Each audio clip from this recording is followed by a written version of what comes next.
नमस्कार, धागा फॅशन या चॅनलमध्ये तुमच्या सर्वांचे मनापासून स्वागत।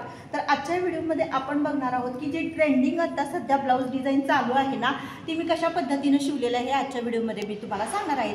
तर हा माझ्या मुलीचा मी ब्लाउज शिवलेला आहे। तर तुम्ही बघू शकता ही डिझाइन मी कशी बनवलेली आहे, व्यवस्थित अशी तुम्ही बघू शकता। ह्या साईडला पण अगदी व्यवस्थित सुपेरियर आणि प्लेन अशी बसलेली आहे।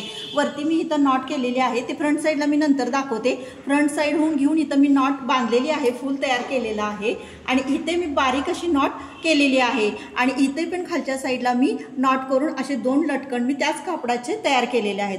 तर मला डबल टिबल लटकन करायचे होते, पण कापड कमी असल्या कारणाने मी सिंगल असे लटकन केलेले आणि वरती जी नॉट केलेली आहे ना त्याला पण मी असे लटकन केलेले आहेत, कारण त्याच ह्याचं कापडाचं लटकन खूप सुंदर दिसतं। नवीन आणून तुम्ही लावण्यापेक्षा त्याच ह्याचं लावा।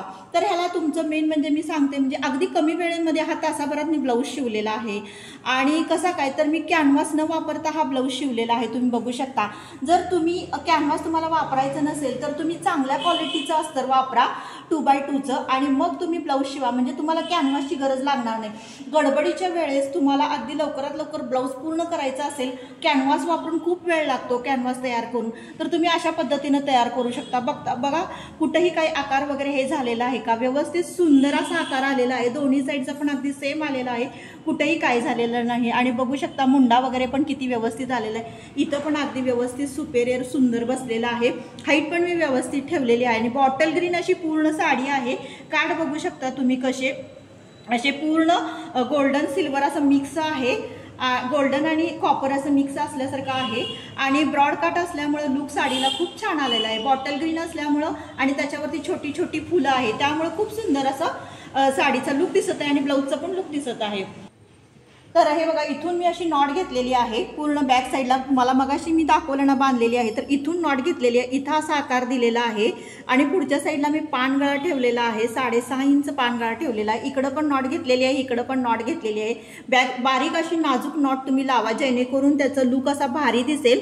आणि इथं बघू शकता शोल्डर पण किती व्यवस्थित आलेला आहे, कुठंही झोळ नाही काय नाही, चापून असं छान बसलेला आहे। ह्याचं कटिंग अगदी सोपं आहे, आपल्याला बघितल्यावर वाटतं की खूप अवघड आणि किचकट आहे का, तर अजिबात नाहीये, खूप सोप्या पद्धतीने ह्याचं कटिंग आहे। फक्त आपल्याला व्यवस्थित शिवणं फिनिशिंग सहित गरजेचं आहे। तर इथं बघू शकता स्लीव्ज डिझाइन मी स्लीव्ज लेंथ ठेवलेली आहे मी 10 इंच आणि पूर्ण ब्रॉड असा इथं काट असल्यामुळं खूप असा ह्याला ब्लाऊजला लुक भारी आलेला आहे। आणि शोल्डर पण इथले जी शोल्डर पट्टी असती ना हाफ शोल्डर, ते तुम्ही कमी ठेवा, म्हणजे जेणेकरून इथं व्यवस्थित आणि छान दिसेल। तर कसा सुंदर असा ब्लाऊजला आणि साडीला पण लुक असा भारी आलेला आहे। तुम्ही पण अशा प्रकारची ट्रेंडिंग ब्लाऊजची डिझाईन तुम्ही नक्की तयार करू शकता। तुमच्याकडे पण अशा काटापदराच्या जर साड्या असतील तर तुम्ही नक्की बनवा। आणि ह्याचं कटिंग आणि स्टिचिंग संदर्भात जर तुम्हाला माहिती हवी असेल तर तुम्ही नक्की कमेंट करून सांगा, त्याच्यावरती पण मी एक व्हिडिओ नक्की शूट करेन। आणि ह्या इथून पुढून साईडला पण बघा साडीचा काठ असा कसा सुंदर दिसत आहे।